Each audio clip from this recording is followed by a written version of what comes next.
apologies for the sort of delay there. We've had a few technical glitches with Zoom, so welcome though. We're heading into webinar number 9 now, I think this is. So we're sort of racing ahead. Didn't realise just how many we'd done.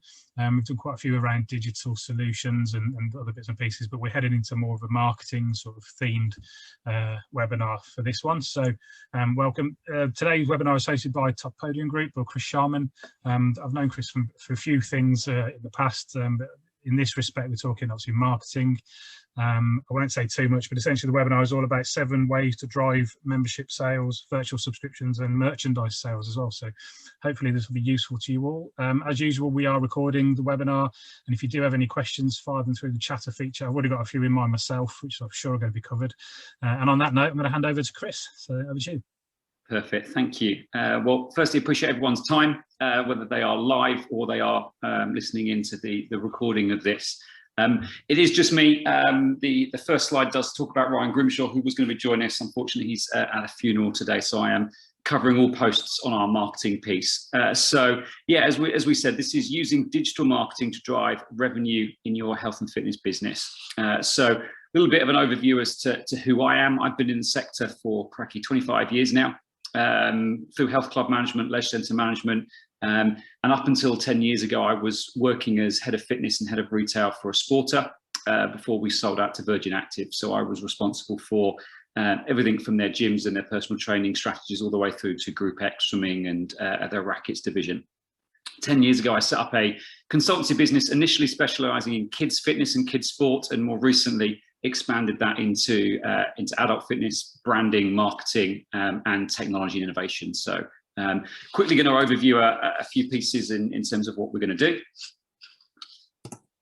So aim to leave you with hopefully 7 actionable ways to drive membership, virtual subscriptions, and merchandise sales using digital marketing. Now, for me, driving revenue across any of your businesses is a lot about getting just more eyeballs on your products and services. So getting more people to know and understand that you exist and what your products and services are.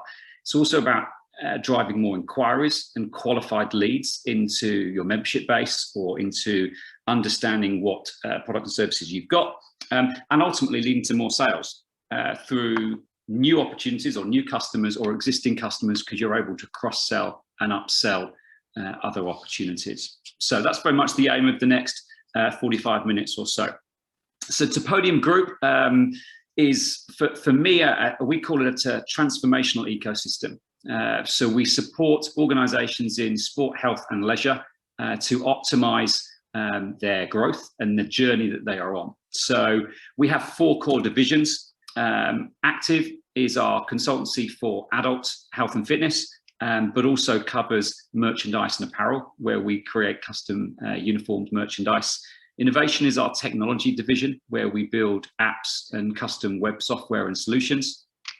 Kids is our consultancy business based on training and delivering support mechanisms into those working within sport for kids, fitness for kids, and family health as well. And then Topodium Marketing, which is going to be the basis of this presentation, which is providing brand support, marketing support, both digital and offline, to organisations across the sector. I'm going to play a very quick video, which is our intro video, and then we'll get into the presentation.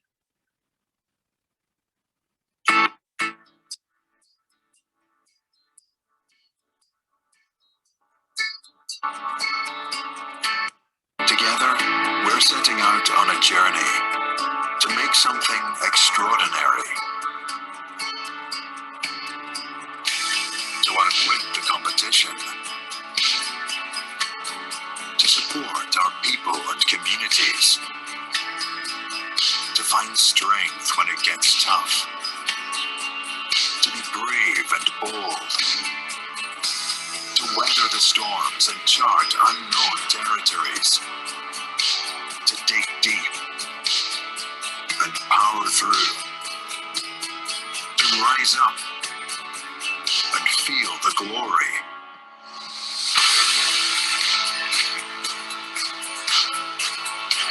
Challenge what's possible, to inspire the minds of the future, to reach for gold, to claim first place to stand center plinth. Topodium Group, we're here for the journey.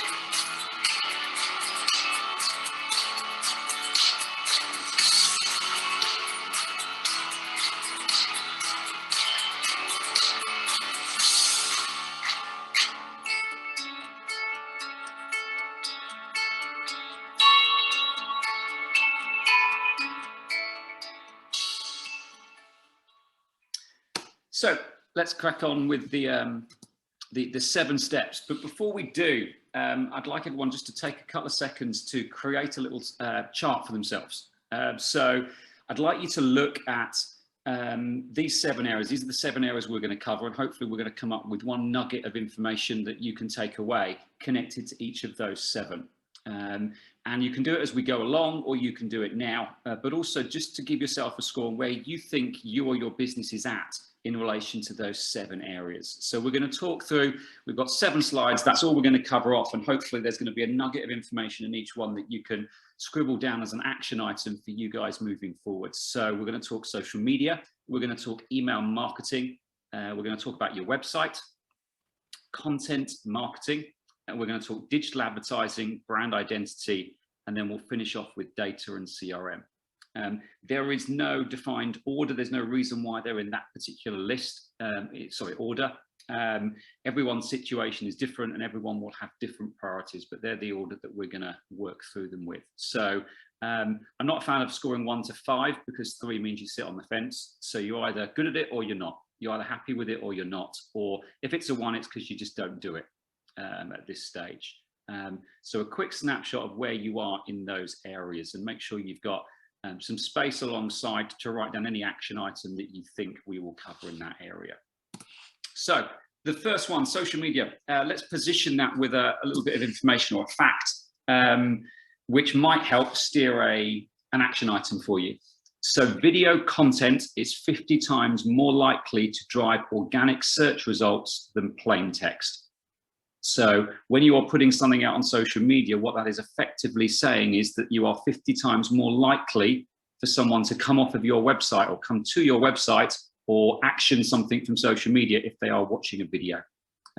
So if you're not using video at the moment on social media, that would be one action that I would take away straight away, because it's going to drive significantly more people to action through to your website to purchase something or whatever that might be.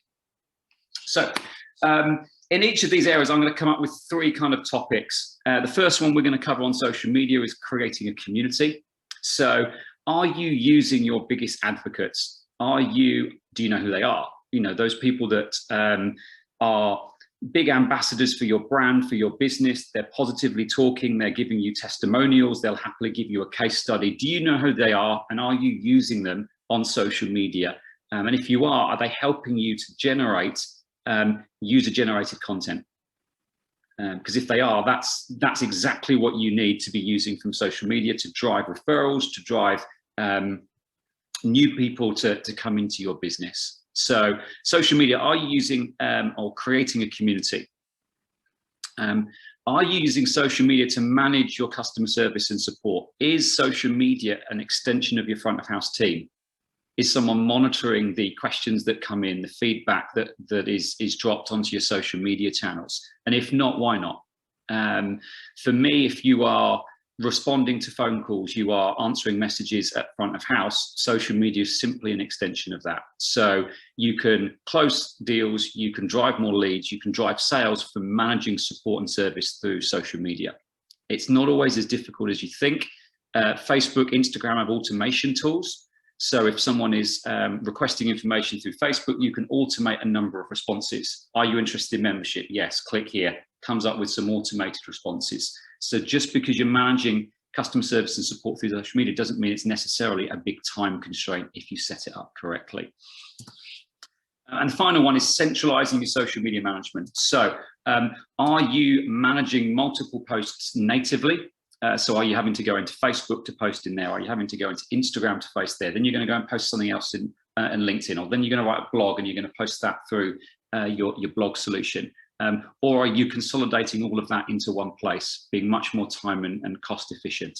And are you utilizing that type of technology to schedule at the optimal times? So therefore, utilizing AI to know when people are more likely to open up and view your content, therefore more likely to track through and buy something from you, or sign up for a membership, or submit their details, you know, to go into a database. So are you utilizing social media management tools to optimize buy into your call to action?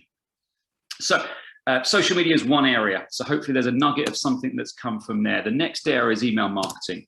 So again, let's position that with customers are 40% more likely to purchase from a vendor who tailors that content specific to the needs and preferences of that individual.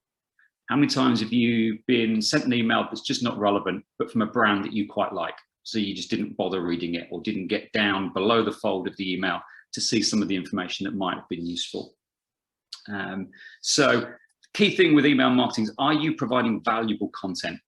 We would class this as utility content, something that is useful to the end user to read, not always about selling.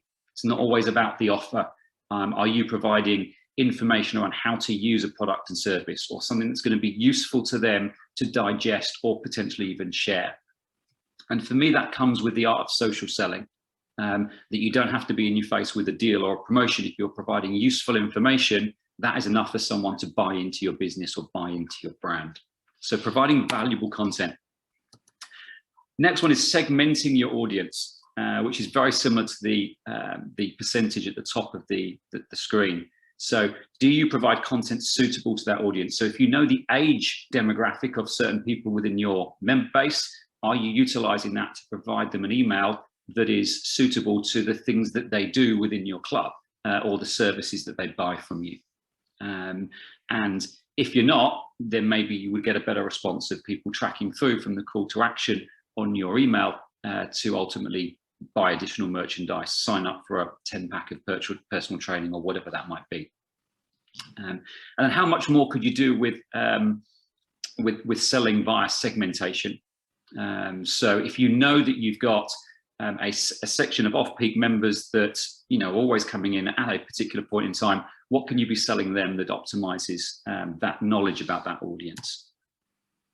Last piece is then automation. So how much time do you spend building campaigns, and how can you connect segmentation with automation? So automated emails are something happens within your member base. Someone swipes in 5 times, someone swipes in no times in a month. Does that automate an email that might trigger them to come back and be more engaged, to come back and reuse the facility, to buy a product or service, or holiday camp for kids, or whatever that might be? And can you automate your emails to be triggered off of key information that comes from your CRM or your member base software solution? So plenty of ways which you can use email marketing to drive revenue or drive engagement with your brand. Next one is your website. So from a web perspective, 68% of all online experiences start with search engines. So Google being the most popular search engine, 68% of people that are using websites online come through a search engine. So if you are not positioning your website in the best way possible, you are missing out on 68%, or you're fighting lower down the chain on Google, on the search bar, on 68% of people. So first one is optimization. Is your website built for mobile first? More than 50% of people, and we'll talk statistics in a little bit, utilize mobiles now over desktops for viewing websites.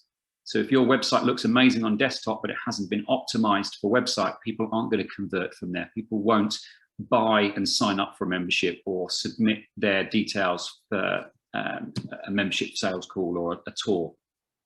And also, are you optimizing your website for keywords, things that you want to be known for? If your brand is a brand name as opposed to Hedge End Health and Fitness Club, are you being known for the keywords that is? And that's going to be a key piece. And we'll talk a little bit about that when it comes to digital marketing. Self-serve. A lot of memberships can be sold online now.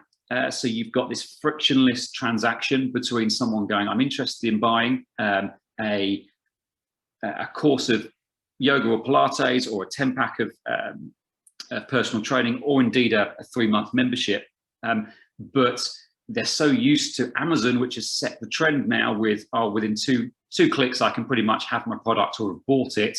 Does your website enable that as well? Or is it a very long-winded process that someone gets halfway through and goes, I've run out of time, can't be bothered, I'll give them a call later, but later never happens. So how important is self-serve to your business, and can you make sure your website is maximizing that? And then finally, e-commerce.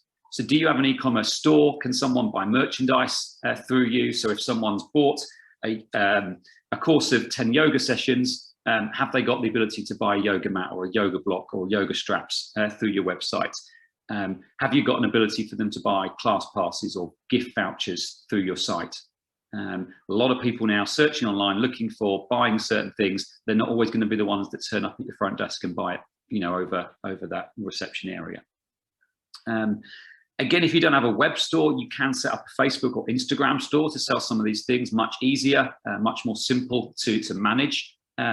So don't always think the store has to be on your website. It can be a Facebook store or an Instagram store set up through your existing social media channels. So again, another area where hopefully there's a nugget of an action that you can jump in with. Next area, content marketing. So organizations that prioritize blogging achieve 13 times the ROI of those that don't. So blogging again comes down to social media. We talked a little bit about articles and making sure that content is key. So if you are producing blogs, which are typically long form articles, useful information that someone's prepared to read, they are likely to provide a 13 times ROI based on just generic content or short form content.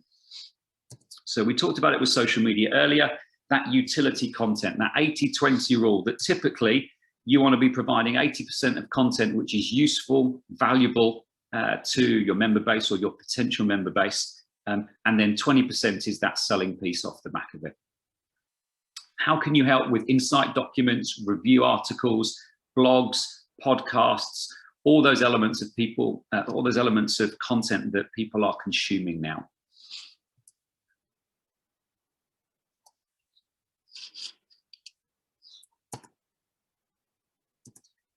Having a content strategy. Are you proactively planning your content to make sure it's relevant and time-bound? Or is it a bit lastminute.com where I haven't posted for a while, I haven't put a blog up, I haven't put an article up on my website, and there's no real strategic value to it. It's just posting content for the sake of posting content. And for me, consistency is key. That strategy should be running for 12 months. You should have that rolling strategy of going, right, this is where I'm going to tap into the Olympics. This is where I'm going to tap into the European Championships. This is where I'm going to tap into the January peak, everyone going back into fitness, or the September after the summer holidays. This is where I'm going to start promoting and producing content to make sure that my holiday camps during the summer holidays when the kids are off are optimized and maximized in terms of utilization. So having a content strategy and having a plan. And then the new normal, whatever that looks like when we hopefully get to one, and the focus on safety. So how has your content changed since COVID?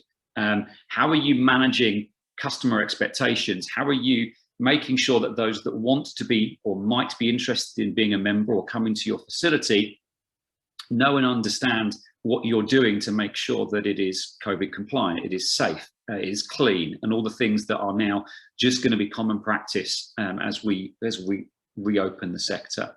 So have a think on that in terms of content. That's probably a new area of content that some people think about. Some people have been blitzing for the last kind of 6-12 months. But how do you integrate that into a more holistic content marketing strategy now moving forwards?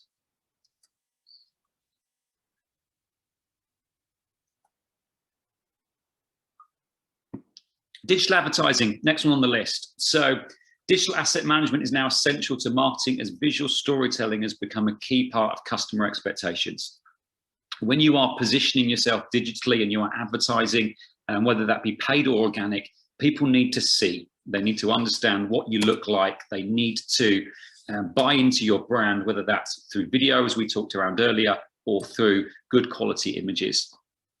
What you're also looking at with digital advertising is increasing your findability. and your online presence. So understanding keywords, and by that I mean, when someone's typing into Google, are they typing your brand name? In which case, are you appearing top of Google because they knew that you are Connections Health and Fitness Club, and that they're typing in Connections, and all of a sudden you come up. Are you findable in that with your brand term, or are you Hedge End Health and Fitness Club, so therefore you are being found because it's slightly more specific to your location?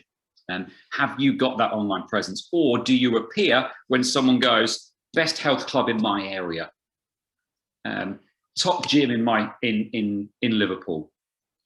Understand what people are searching, the keywords that they're putting into these search engines, and make sure that you appear in them. And that's either by paying for advertising in that area or organically making sure that your website is optimized with those keywords.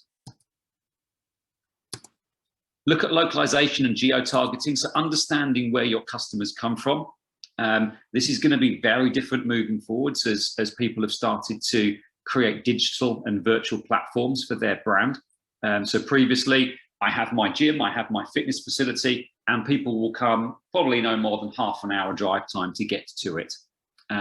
That's great. Now you've got a physical facility, but if you now have a virtual offering connected to that, does that mean you want to broaden the location where people could be part of that particular service?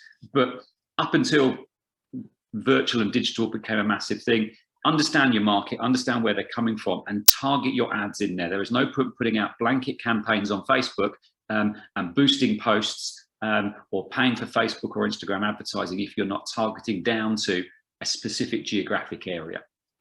Also then have a look at selected placements for display ads. So a display ad is something that pops up that you weren't searching for, but it appears based on preferences that you have. So you might have been looking at a particular product or service online, and you will notice on Facebook and on Google, those types of things then appear as if they have been tracking you, and they have been tracking you. So you can select where those adverts are placed. So for example, if there are particular YouTube channels that you think are great and your audience or potential customers are using, you can make sure you're positioning display ads targeted to those particular parts of the web. And the final one, Google My Business. So if you are appearing on a search bar or a Google search, you will typically see on the right-hand side, there is a Google My Business piece which someone has switched on to your brand.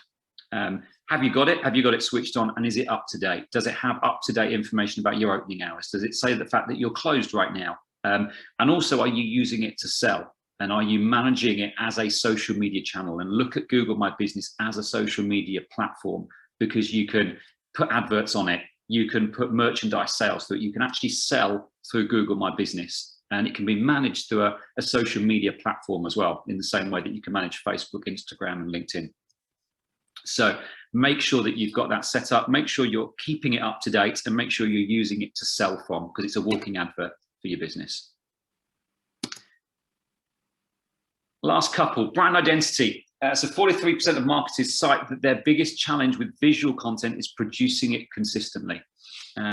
So when we look through brand identity and you are positioning your brand out to your members or potential members or customers, make sure that you've got some consistency. So with your mission, your vision, your values, do you have them? Are they up to date? Do your customers know about them? Do you want your customers to know about them? How are you communicating them? And do your members care about what you care about? So there's a big piece around that, positioning your brand. Then across consistency. So is the look and feel of your Facebook page very similar to your website, very similar to the banner that's outside your business, or the advert that's in the local newspaper? Does someone look at that and go, I know that facility, I know that brand, I bought into it, and they are connected with it? And there are some amazing brands globally that can do that. But just because those big ones are investing millions doesn't mean you have to. Sometimes it's just about simplicity and consistency.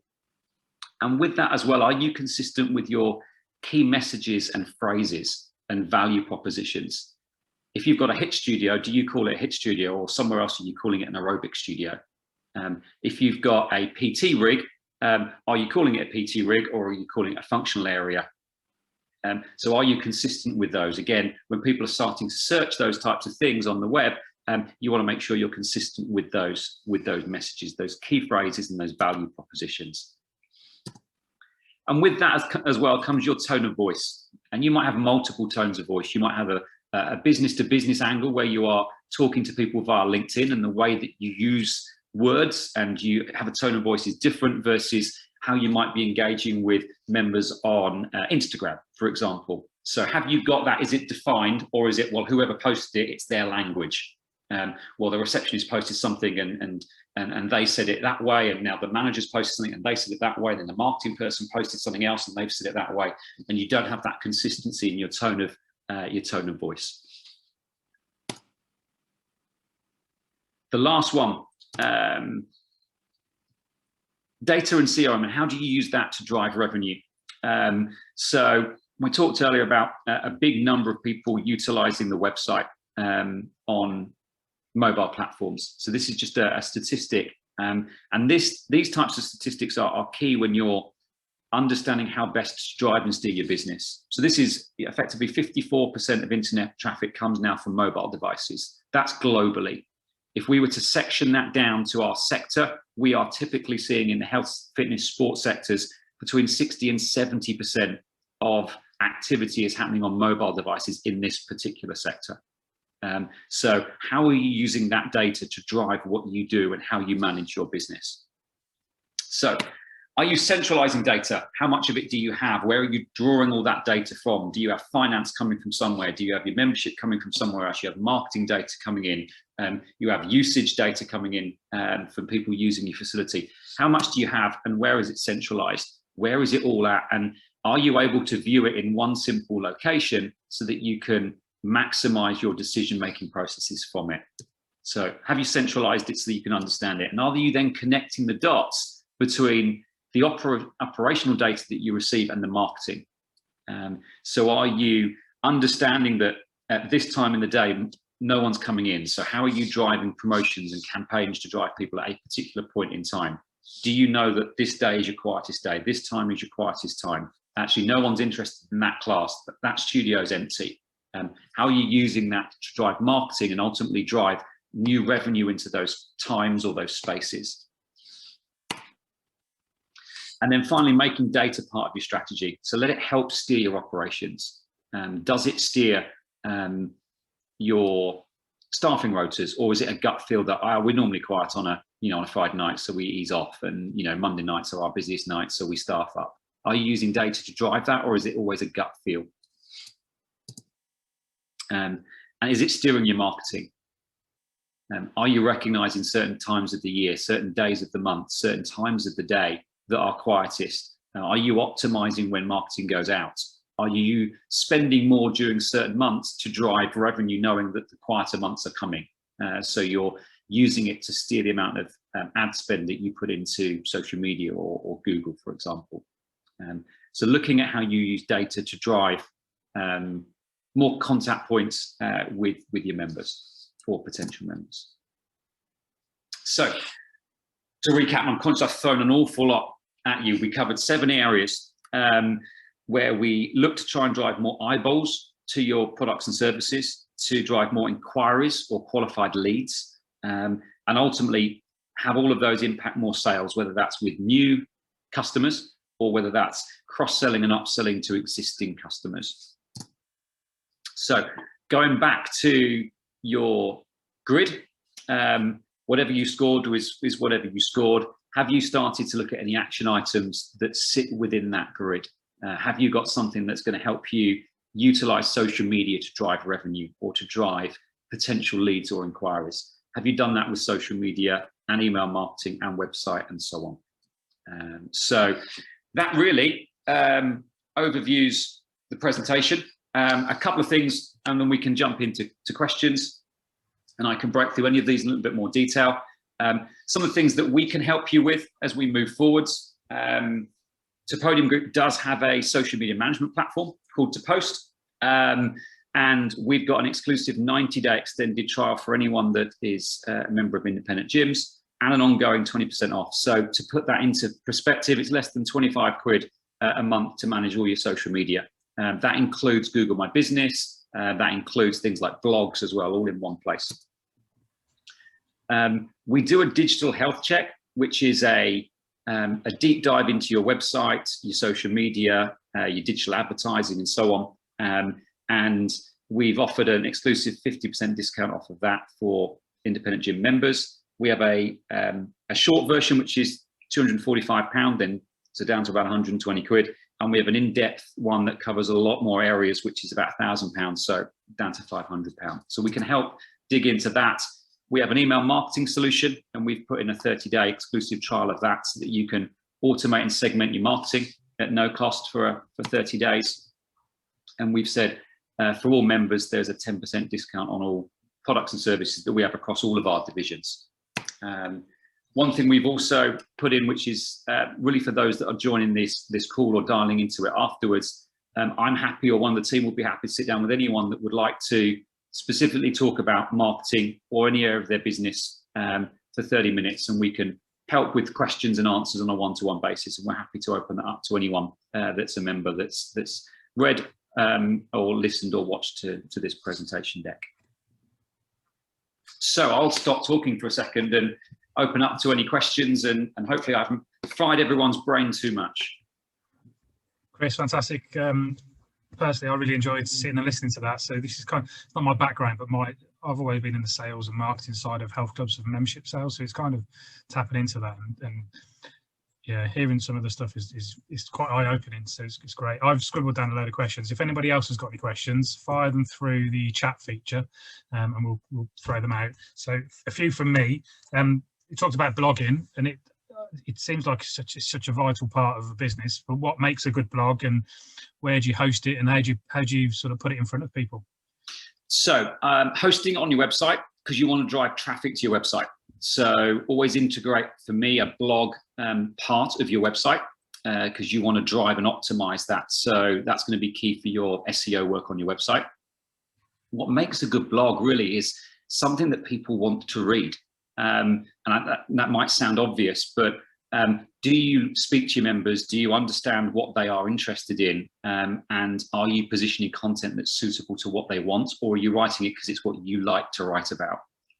So I think go back to understanding, what are my members looking at online? What are they reading online? What are they digesting? Do they like the short review articles because I want to talk about the top 5 things to get me fit in January, and that's what they're reading, so therefore that's what we should be producing content on? Do they want more long form articles about rehab or whatever that might be? So understanding what your member or potential member or customer is interested in, and write about that, as opposed to just write about what you are interested in, because that's always not going to be synonymous with driving the lead.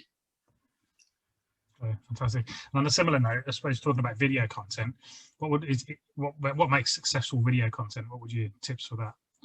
I think that's really changed in the last kind of 12 months, because probably 2 or 3 years ago, everyone would have gone, video content has to be professionally made, it has to be well edited, and it has to be, you know, really kind of high quality. The blitz last year with just putting content out, because you know, the YouTube content, the online virtual classes, all that type of stuff, people are now just less bothered about the quality. It's more about the content. Is it going to be useful? Am I going to engage with it? And is it fun? Does it match the brand, you know, that you have? You know, that we talked about tone of voice earlier, but also, are you wanting to be positioned as a fun, jovial brand? In which case, make sure your video content is fun and jovial. If you are a professional, no, we're a rehab center and we're very much this, and this, make sure your video content mirrors the messaging and the positioning of your brand. But for me now, I don't think you have to be as worried about, you know, high-end production. People are very used to scrolling through loads of things on social media, which is just shot on someone's phone. So quality editing, quality production, I don't think you need to worry about that. It's much more around, is the content valuable? Is someone interested in that content? Well, that's just saved us a fortune on cameras, so thank you for that. There you go. Talking about automation, obviously you've got your, is it To Post platform, and there's others around as well. Do they, if you're using that, does it affect the algorithms in terms of visibility? So what I've noticed personally, if I post onto Instagram and share via Instagram to platforms, I get huge sort of, I get a lot of exposure on Instagram, but nothing on Facebook for the same post. Do you know if that affects the algorithms? One of the things that we always recommend is making sure that when you're posting on different platforms, your content is slightly different. So there's a lot of people that will post, for example, on Instagram, and they will just copy the post straight through to Facebook, and it won't work as well, on the basis that Instagram is much more based on hashtags. Facebook doesn't really care about those quite so much. So therefore, you'll want to make sure that your messaging is adjusted for the platform that you're on. Very similar to Twitter, because you've only got so many characters, so you'd adjust for Twitter, also adjust between Instagram and Facebook. Just because they are owned by the same entity doesn't mean that the same content is going to be liked. So make sure when you are doing it to optimize the engagement on Facebook, make sure the post is tweaked for Facebook, as opposed to it was just, and Instagram does a lot of it. It's like, do you want to post this automatically to Facebook? Yeah, like I will. But actually using a social media management tool, it will enable you to custom each of them, and also make sure that the handles that you want to tag are relevant to the handles on Facebook, because someone's Instagram handle is different to the handle on Facebook. So just make sure that they're slight variants of each other would be my recommendation. Excellent. Remember that one as well. A few more questions from me then. Facebook ads versus boosted posts. What's the difference? Is it worth doing boosted posts? Boosting posts are very open-ended and quite generic. Targeted Facebook advertising, you can drill down into much more specific demographic data, so you can custom target as opposed to just boosting a load of people seeing it. So Facebook ad, and it doesn't work out as much. If you look at it from a cost perspective, you're not saving any by doing post. Post is the very easy way of doing it, because I'll boost this and more people will see it. But if you actually target through Facebook ads, then you can go, I only want people in this demographic or this geographic area to see my posts. So therefore, my return or my click-through is going to be much higher, because I'm targeting people that are interested in this, as opposed to targeting it and just hoping they're interested to it, which is what a boosting post typically will do. Interesting. Last one is more quickfire with this one. The three platforms I sort of think about at the moment. One, Twitter. Is it dead? Is it still valid? Because I don't get anything from it. I don't know about anybody else. So thoughts on that? Twitter for me is more for news and of the moment information. So you would go on Twitter to see what's topical, what's being talked about at a point in time. So it's very of the moment, very reactive. You go online to check the news, the football scores, what's trending about, talking about A, B, and C. So that has a place with certain businesses, but it's not as commonly used, because it's harder to maintain that constant, information adding to it. Yeah, interesting. TikTok, is it just for 17-year-old girls and my wife to watch cat videos? It's growing. It's growing. I think if you have, let's look at teenagers within your gym, they will be using it. So advertising on TikTok and utilizing that could drive that tough teenage market into gyms. TikTok is becoming more common and more used across late teens, early 20s now. So again, as a marketing platform, it is becoming more useful. I think it comes down to the type of content that you want to produce. And again, what is your audience? If your audience are that teenage through to mid-20s, then TikTok could be a good platform for you. If it's not, then it's probably less likely to be a platform that you'd want to invest a lot of money into. Interesting.